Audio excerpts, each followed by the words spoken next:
o que a gente tem certeza mesmo é que não tem sessão da CPI da pandemia nesta semana pelos próximos dias, né, João Pedro Melo? Boa tarde.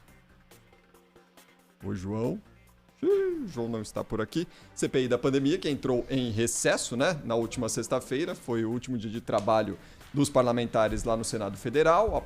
A expectativa agora é por um período de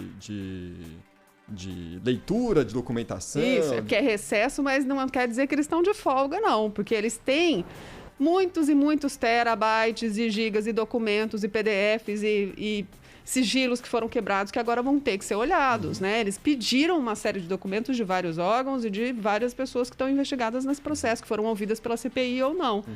E agora essa documentação toda tem que ser olhada e pelo menos alguns integrantes da CPI já garantiram que vão trabalhar durante o recesso, não vai ter folga não, porque eles voltam preparados para continuar com os depoimentos e tem mais 3 meses de trabalho depois do recesso, né, Cris? O João Pedro Melo, o problema foi aqui no rapaz que aperta os botões, tá? Era canal 1, mas é que assim, eu tenho canal 1, eu tenho canal 1B aqui, praticamente isso. Eu tinha que apertar o 1B, agora você fala com a gente ao vivo, João. Boa tarde para você. Eu entendo perfeitamente, Cris. Boa tarde para você, boa tarde para todos que nos acompanham. Pois é, você falou a respeito dessa questão da CPI. A única certeza que a gente tem é que, de fato, não teremos sessão da CPI ao longo dessas próximas semanas, ou dessa próxima semana, mas o que a gente sabe é que o chamado G7, aquele grupo de 7 senadores que tomam as decisões dentro da CPI, eles sim vão trabalhar bastante. A ideia é exatamente que eles analisem documentos e também chequem dados ao longo dessa próxima semana. Foram criados 7 núcleos diferentes dentro da CPI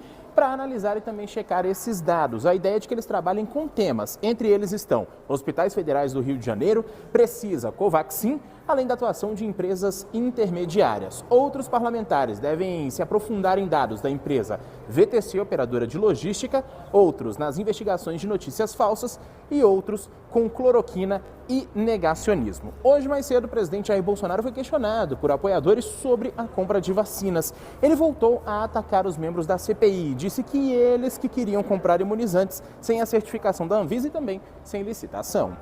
Quem queria comprar vacina, não interessando o preço e sem passar pela Anvisa, era o Omar Aziz. Isso está documentado numa emenda que ele apresentou, uma medida provisória nossa, sobre vacina. Bem como o irmão do Renan Calheiros, Renildo Calheiros, apresentou uma emenda igualzinha, que estados e municípios podiam comprar vacina sem a certificação da Anvisa e sem licitação. Imagina se aprova isso. Hein, Omar Aziz, mais conhecido como Anta Amazônica. Anta Amazônica. Imagina se tivesse passado isso. Renan Calheiros, teu irmão, Renan Calheiros, PC do B. Bom, em outro ponto, a cúpula da CPI afirma ser razoável a apresentação de um relatório final dos trabalhos em setembro.